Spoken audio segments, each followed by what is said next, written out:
नमस्कार दोस्तों, स्वागत है आपके अपने चैनल पर। और ये क्लास कमेंट की रिक्वेस्ट पर यहाँ पर बनाई जा रही है, क्योंकि ये कोड एक बच्चा है जो हमारे चैनल से जुड़ा हुआ है। वो बार बार इस सब्जेक्ट कोड में कहीं ना कहीं क्या हो रहा है, उसकी री एग्ज़ाम देना पड़ रहा है, उसे फेल हो रहा है, बैक आ रही है, आप कुछ भी कह सकते हैं। ये हमारे लिए खुशी की बात नहीं है कि एक व्यक्ति किसी एक कोड को लेकर इतना ज़्यादा परेशान हो, तो उसके लिए और साथ साथ जो भी व्यक्ति इस कोड को रखता है थोड़ा सा अवेयर रहे। ये थोड़ा सा डिफिकल्ट कोड होता है आपका BGS 183, जिसमें आप क्या करते हैं, reading studying and writing skills है ये शायद। उसके अंदर आप क्या करते हैं, कुछ क्वेश्चंस ऐसे आ जाते हैं जो हमसे नॉर्मली नहीं होते, टेक्निकल क्वेश्चन होते हैं। लैंग्वेज के बारे में बात की जाएगी, इंग्लिश लैंग्वेज।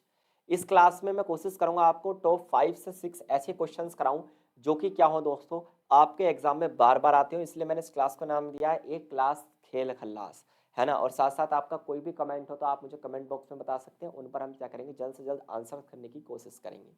क्लियर दोस्त, इतनी बात अगर आपको समझ में आ गई हो तब हम चलते हैं इस क्लास को आगे लेकर चलिए। तो उम्मीद है आपको ये फ़ॉन्ट साफ साफ दिखाई दे रहा होगा। डन, चलिए इसको क्या करते हैं, हम इसको इधर शिफ्ट कर लेते हैं। तो आप एक बात यहाँ पर नोटिस कर पा रहे होंगे कि पहला क्वेश्चन जो आपको स्क्रीन पर दिखाई दिया, ये प्रीवियस ईयर क्वेश्चन है, बार बार एग्जाम में छपने वाला प्रश्न। मैं आपको कहूंगा कि ये एक ऐसा प्रश्न है जो बार बार एग्जाम में क्या होता है, छपता है। इसको समझिए। What are homophones? होमोफोन्स क्या होते हैं, है ना। होमोफोन्स क्या होते हैं, एक क्वेश्चन। दूसरा, एक ऐसा एग्जाम्पल दीजिए जिनसे हम ये बता सकें कि होमोफोन्स जो है वो क्या कर सकते हैं, प्रॉब्लम क्रिएट कर सकते हैं जब हम कोई दूसरी लैंग्वेज सीख रहे हो एज अ इंग्लिश।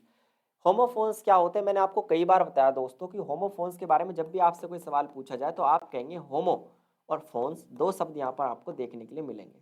होमो का मतलब होता है सेम, और फोन्स का मतलब क्या होता है दोस्तों, साउंड्स। तो जिन शब्दों के साउंड्स क्या हो, सेम हो, ऐसे शब्दों के क्या कहते हैं, हम होमोफोन्स कहते हैं। अब आप ही सोचिए, जब भी हम इंग्लिश सीखने बैठते हैं तो हमें हमेशा लगता है सर बेसिक से सिखाई जाए अगर हमें इंग्लिश। आप भी वास्तव में अगर इंग्लिश सीखना चाहते हैं तो स्पीकिंग वाला हमारा चैनल है, उससे जुड़िए, जहाँ पर हम आपको इंग्लिश की क्लासेस फ्री ऑफ कॉस्ट देते हैं। होमोफोन्स हमारे लिए प्रॉब्लम क्यों क्रिएट करते हैं, क्योंकि होमोफोन्स जो है कुछ ऐसे वर्ड्स होते हैं जो बार बार बोलने में एक जैसे लगते हैं, लेकिन उनके मीनिंग्स, उनकी स्पेलिंग्स नॉर्मली क्या होती हैं, अलग। और ये हमारे लिए सबसे ज़्यादा प्रॉब्लम क्रिएट करते हैं सेकंड लैंग्वेज के रूप में। इंग्लिश को जब हम सीखना चाहते हैं तो कहीं ना कहीं हमारे लिए समस्या का कारण बन जाते हैं। समझ में आई इतनी बात? आप कहेंगे सर बिल्कुल। तो समझिए क्या है homophones. Homophones are those words that have same pronunciation. Meaning क्या होगा, डिफरेंट होगा, लेकिन उनका क्या होगी, स्पेलिंग भी डिफरेंट होगी, लेकिन उन्हें प्रोनाउंस जो हम करेंगे वो सेम होगा। प्रोनाउंसिएशन क्या होगा दोस्तों, सेम होगा। ये क्या कर सकते हैं, कंफ्यूजन क्रिएट कर सकते हैं जब हम इंग्लिश सीख रहे हो एज अ सेकंड लैंग्वेज। क्योंकि फर्स्ट लैंग्वेज तो हमारी नॉर्मली क्या होती है, हिंदी ही हो सकती है, तमिल, तेलुगु, कन्नड़, मलयालम, कुछ भी हो सकती है, लेकिन सेकंड लैंग्वेज इंडियंस के लिए क्या होती है, नॉर्मली इंग्लिश। समझ में आया इतनी बात? जैसे यहाँ पर एक एग्जाम्पल आप देख पा रहे होंगे, इसे हम क्या पढ़ेंगे, देयर। इसे भी क्या पढ़ेंगे, देयर। और इसे क्या पढ़ेंगे, देयर, है ना। तो भाई ये तो तीनों शब्द एक जैसे साउंड कर रहे हैं, लेकिन मीनिंग क्या है, अलग अलग। जैसे आपको पता है इस देयर का मतलब होता है उनके, जैसे जैसे फॉर एग्जाम्पल, जैसे हम कह सकते हैं, यहाँ पर भी मैंने एक एग्जाम्पल लिखा हुआ है, उसे तो आप पढ़ सकते हैं। इट्स देयर हाउस, ये उनका घर है। We can say these are their children, ये उनके बच्चे हैं। दीज आर देयर चिल्ड्रन, है ना। और आप कह सकते हैं सोसाइटीज आर, आप कह सकते हैं societies are developing on their own paces, यानी वो अपने ही क्या कर रहे हैं, अपने पेस के अकॉर्डिंग क्या कर रहे हैं, विकास कर रहे हैं। तो यहाँ पर देयर का मतलब क्या है, उनके। जबकि इस देयर का मतलब क्या दोस्तों, यहाँ। यहाँ यहाँ तो हेयर होता है ना, यहाँ पर लिख लो आप वहां, ठीक। और ये दे आर का मतलब क्या है, वे है। दे आर का मतलब क्या, यहाँ पर वे है। जैसे मैंने कहा वे पागल है, दे आर मैड, क्योंकि यहाँ पर इसको एब्रीवेटेड फॉर्म में लिखा गया है। असल में ये क्या है, दे प्लस आर, एब्रीवेटेड फॉर्म में लिख दिया गया है। आपका आप कह सकते हैं अपोस्ट्रोफे लगा के दे आर कर दिया गया है इसको, लेकिन ये क्या है, दे आर। तो देयर हो चाहे देयर हो, साउंड सेम, मीनिंग्स क्या है, अलग अलग। आप यहाँ पर एग्जाम्पल भी इसका नोट कर सकते हैं।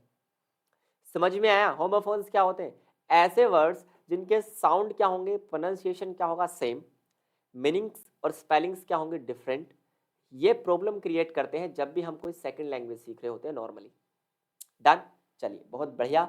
यहां पर आपका एक क्वेश्चन हो जाता है कंप्लीट, बिल्कुल जनरल फॉर्म में मैंने आपको बता दिया। नोट आपको कुछ नहीं करना, ये पीडीएफ आपको हमारे टेलीग्राम चैनल पर फ्री ऑफ कॉस्ट मिल जाएगी, जाके आप चेक कर लेना। Next question, what are the aspects to be keep in mind, हमें किन बातों का ध्यान रखना चाहिए अपने दिमाग में while writing a well developed paragraph, जब हम क्या कर रहे हो कोई पैराग्राफ लिख रहे हो, जब भी कोई निबंध या पैराग्राफ हम लिख रहे हो तो कौन सी ऐसी बातें हैं, कौन से ऐसे आयाम या एस्पेक्ट्स हैं जिनका ध्यान हमें रखना है किसी भी पैराग्राफ को लिखते समय। ये क्वेश्चन आपसे पूछा गया था एग्जाम में। Writing a well developed paragraph is a crucial and effective communication, भाई सीधी सी बात है, जब आपका पैराग्राफ अच्छा लिखा जाएगा तो वो इफेक्टिव कम्युनिकेशन कर पाएगा, सीधी सी बात है, और लोगों तक आपका आइडिया पहुंचा पाएगा। किन किन बातों का ध्यान रखना है, टॉपिक सेंटेंस, टॉपिक सेंटेंस का मतलब है जब भी आप कोई पैराग्राफ लिख रहे हो तो उसकी हेडिंग परफेक्ट होनी चाहिए, उसका टॉपिक क्या होना चाहिए, परफेक्ट होना चाहिए। यूनिटी एंड कोहेरेंस, यूनिटी का मतलब है पैराग्राफ में हो सकता है आपने बहुत सी मुद्दों का जिक्र किया हो, जैसे इंट्रोडक्शन, कॉजेस कारण, परिणाम कंक्लूजन्स, है ना, बहुत सारी चीजें, सजेशंस, लेकिन उनके बीच में क्या होना चाहिए, सारे टॉपिक्स के बीच में यूनिटी होनी चाहिए और हर टॉपिक एक दूसरे से कैसे लगे, कनेक्टेड लगे, साथ साथ कोहेरेंस हो, कोहेरेंस का मतलब अंडरस्टैंडेबल हो, समझ में आए, ऐसा पैराग्राफ आपको लिखना है। साथ साथ आपको याद रखना है सपोर्टिंग डिटेल्स वहां पर आपकी होनी चाहिए, यानी कुछ भी इररेलीवेंट ना हो, है ना, बात दिवाली की हो रही है और आप जिक्र कर रहे हैं होली का, तो ये क्या है, इररेलीवेंट हो गया, तो कोई भी चीज यहाँ पर क्या ना हो, इररेलीवेंट ना हो। सपोर्टिंग डिटेल्स में आपके एग्जांपल्स क्या हो, सही हो, आपने जो एविडेंस दिए वो अच्छे हों, क्योंकि किसी भी पैराग्राफ में मान लीजिए हम कोई मुद्दा डिस्कस कर रहे हैं और अगर हम वहां पे कोई डेटा दे देते हैं, कोई आंकड़े हम वहां पर प्रस्तुत कर देते हैं, तो हमारे पैराग्राफ के अंदर के फैक्ट जानदार हो जाते हैं, किसी भी एविडेंस से हमारा डाटा क्या हो जाता है, और स्ट्रेंथन हो जाता है, ताकतवर हो जाता है, ये बात आपको याद रखनी है। समझ में आया। साथ साथ आपको याद रखना है ट्रांजिशन सेंटेंसेस आप इसमें यूज कर सकते हैं। अब आप कहेंगे सर ट्रांजिशन सेंटेंसेस क्या होते हैं, जो कि स्मूथली कनेक्ट करते हैं अदर सेंटेंसेस से। भाई फॉर एग्जांपल आप एक पैराग्राफ 100 वर्ड्स में लिखना चाहते हैं और आप टेंसेस ऐसे बना रहे हैं जो एक दूसरे से कनेक्टेड नहीं लग रहे, तो आपको क्या करना है, स्मूथ ट्रांजिशन करना है। जैसे हम आजकल इंस्टाग्राम पे ट्रांजिशन करते हैं ना, पहले पूरे बड़े कपड़ों में आते हैं, फिर एक ही सेकंड में कपड़े लड़कियों क्या हो जाते हैं, नॉर्मली छोटे हो जाते हैं, जिसे हम कहते हैं ट्रांजिशन इफेक्ट। ट्रांजिशन क्या होता है, रूप बदलना। तो जब हम सेंटेंसेस को बना रहे हैं तो दो सेंटेंस सेपरेट ना लगे, उन्हें चाहे आपको एंड से जोड़ना हो या किसी भी कंजंक्शन से जोड़ना हो। कंजंक्शन समझते हो ना, दो सेंटेंस को जोड़ने के लिए जो वर्ड यूज होते हैं उन्हें कंजंक्शंस कहते हैं। तो किसी भी कंजंक्शन का आप यूज करिए, ट्रांजिशन को स्मूथली बनाइए, टॉपिक सेंटेंस अच्छा रखिए, सपोर्टिंग डिटेल्स में अच्छे एग्जाम्पल, अच्छा एविडेंस रखिए। यही कुछ बातें यहाँ पर आपको दिखाई दी होंगी जो एक अच्छे पैराग्राफ को लिखने में यूज होती हैं। तो अगर आपको भी लिखना है एक अच्छा पैराग्राफ तो इन बातों का आपको क्या रखना पड़ेगा, नॉर्मली ध्यान रखना पड़ेगा। डन दोस्तों, समझ में आया आपको। आप कहेंगे सर बिल्कुल, अब आप इसे लिख लेना, पीडीएफ को डाउनलोड करके समझ लेना। अब मुझे नहीं लगता, क्योंकि ये मैंने खुद टाइप करके बनाई है, तो इसमें मुझे नहीं लगता कोई भी वर्ड मैंने ऐसा डाला है जो आपको समझ में ना आए। एक एक सेंटेंस बहुत सिंपल मैंने यहाँ पे रखा है।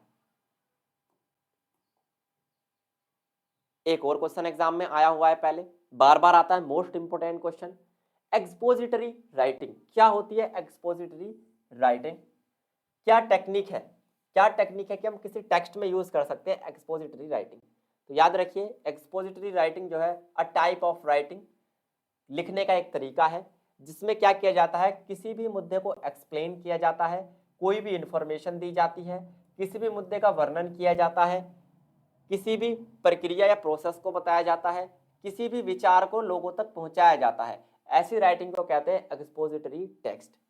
इसका मेन पर्पस क्या होता है, टू प्रोवाइड इंफॉर्मेशन, इंफॉर्मेशन देना, किसी भी टॉपिक पर क्लियरिटी देना, या फिर किसी भी टॉपिक का एनालिसिस करना, ये होता है इसका पर्पस।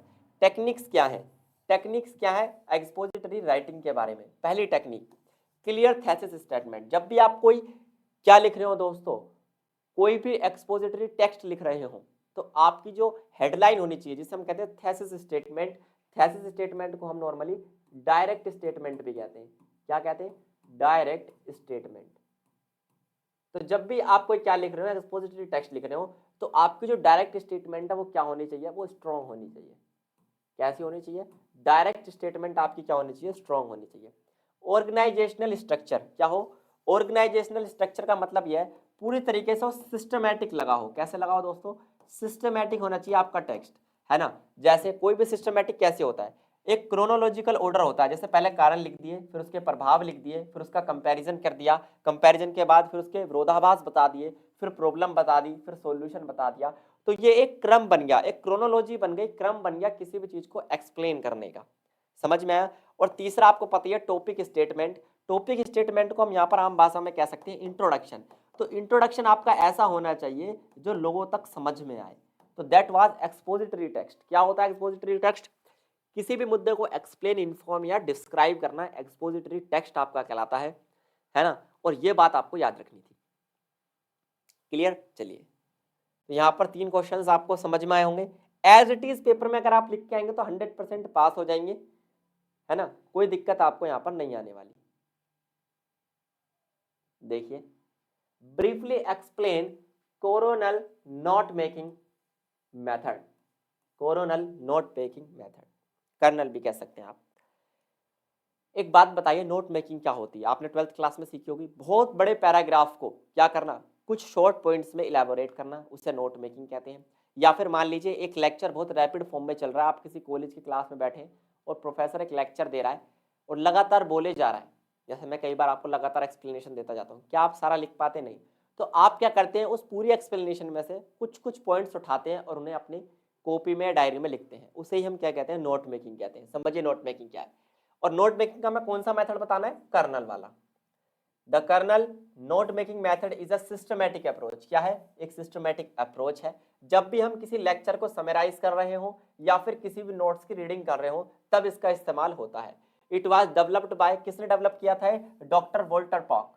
डॉक्टर वोल्टर पॉक, जो कि अपने आप में एक एजुकेशनल प्रोफेसर थे, कोरोनल यूनिवर्सिटी में थे, वहीं से इसका नाम पड़ गया coronal note making method. Doctor पोक ने जाना कि जब अब कोई व्यक्ति लेक्चर दे रहा होता है तो उसको समरी के रूप में लिखना बहुत ज्यादा हार्ड हो जाता है, तो क्यों ना उसे शॉर्ट फॉर्म में लिखने का कोई ऐसा मेथड हो कि पूरा लेक्चर भी हमें याद रहे और कुछ मेन पॉइंट्स भी हम नोट कर पाए। The method divides into note paper into specific sections, यानी कि कोई भी एक नोट पेपर यहाँ पर यूज किया जाएगा, स्पेसिफिक सेक्शंस बना लिए जाएंगे पहले से ही कि कहाँ पर क्या लिखना है। टेबल के रूप में नोट मेकिंग यहाँ पर की जाती है। Student review consolidate information. Consolidate का मतलब यहाँ पर यह है कि जो टुकड़ों में बांटी हुई इंफॉर्मेशन है, नोट मेकिंग में ऐसा ही होता है, इंफॉर्मेशन को टुकड़ों में बांटा जाता है। स्टूडेंट उस नोट मेकिंग को पढ़ के अपनी इंफॉर्मेशन को कंसोलिडेट कर पाएंगे, एक तरीके से उसको एक रूप दे पाएंगे, जोड़ पाएंगे, सिंथेसाइज कर पाएंगे। समझ में आया? That was colonel note making method, जो कि दिया था किसने? डॉक्टर वोल्टर पॉक ने, जो एक एजुकेशन प्रोफेसर रहे हैं कर्नल यूनिवर्सिटी में। क्लियर? चलिए, आज का last question, discuss with example how synthesizing is a key strategy in writing.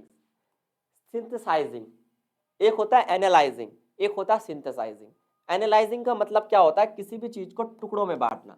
कोई भी चीज क्या करना? टुकड़ों में बांटना क्या कहलाता है आपका? एनालाइज करना। लेकिन अगर किसी चीज को आप क्या कर रहे हैं? एज अ होल देख रहे हैं, है ना, टुकड़ों में ना देखकर क्या कर रहे हैं? एज अ होल देख रहे हैं, पूरे के रूप में देख रहे हैं और उसे जोड़कर मिलाकर कोई एक इंफॉर्मेशन निकालने की कोशिश कर रहे हैं, उसे हम क्या कहते हैं? सिंथेसाइजिंग, है ना। सिंथेसाइजिंग आपको समझ में आया? आप देखिए, सिंथेसाइजिंग हमें किस में यूज करना? राइटिंग में। यानी किसी भी कंटेंट को लिखते समय, किसी भी कंटेंट को लिखते समय सिंथेसाइजिंग का क्या रोल होने वाला है, ये आपको यहाँ पर बताना है। अब सिंथेसाइजिंग का सबसे बड़ा रोल क्या है? पहली बात तो ये क्रूशियल स्ट्रेटेजी है, यानी बहुत भयानक तरीका है किसी भी राइटिंग को लिखने का। That involves combining of different sources, ideas, pieces और information to create a original perspective. मैंने आपको बताया ना, सिंथेसाइज का मतलब होता है जोड़ना, अलग अलग आइडियाज को, अलग अलग इंफॉर्मेशन को जोड़कर एक नया कंटेंट तैयार करना। जैसे मैं आपके लिए यहाँ पर इग्नू की books, previous year question paper और बहुत सारी चीजों के रिसोर्स मटेरियल यूज करके आपके लिए क्लास बना के लेकर आता हूँ। मैं भी यूज करता हूँ यहाँ पर राइटिंग का सिंथेसाइजिंग तरीका। सिंथेसाइजिंग इज अ की स्ट्रेटजी टू राइट, है ना, दैट इन्वॉल्व्स डिफरेंट सोर्सेज को क्या करना है? कंबाइन करना है। डिफरेंट सोर्सेज के आइडियाज को, पीसेस ऑफ इंफॉर्मेशन को कंबाइन करके चलना है। ये समराइजिंग नहीं है। समराइज का क्या मतलब होता है? जो लिमिटेड कंटेंट आपके पास है उसे और छोटा रूप देना समराइज होता है। लेकिन सिंथेसाइजिंग क्या है? बड़े बड़े कंटेंट में से छोटा छोटे चीजों को लेके आना, उन्हें एनालाइज करना, उसे फिर इवेल्युएट करना और फिर उनके बीच में क्या करना? इंफॉर्मेशन को इंटीग्रेट करके जोड़ना और जोड़कर एक नया रूप दे देना कहलाता है सिंथेसाइजिंग। इसे एक एग्जांपल से आप समझ सकते हैं दोस्तों। समराइज क्या होता है? मान लीजिए मैंने आपको 1.5 घंटे का लेक्चर दिया और मैं आपसे कहूँ उस पूरे लेक्चर को आपको एक पेज में लिखना है, तो आप उसे कहेंगे सर ये तो समराइज करना हो गया, नोट मेकिंग करना हो गया।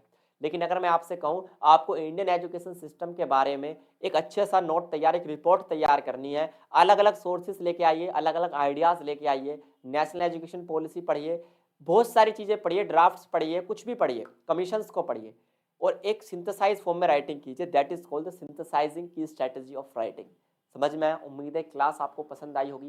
ये 5 क्वेश्चंस एग्ज़ाम में 100% छपेंगे, यही आपको पास कराएँगे, इसकी गारंटी इग्नू वाला लेता है। अगर क्लास पसंद आई हो तो ज़्यादा से ज़्यादा शेयर करें और इसकी पीडीएफ टेलीग्राम चैनल इग्नू वाला ऑफिशियल से डाउनलोड कर लें, उसका लिंक आपको डिस्क्रिप्शन बॉक्स में मिल जाएगा। धन्यवाद दोस्तों।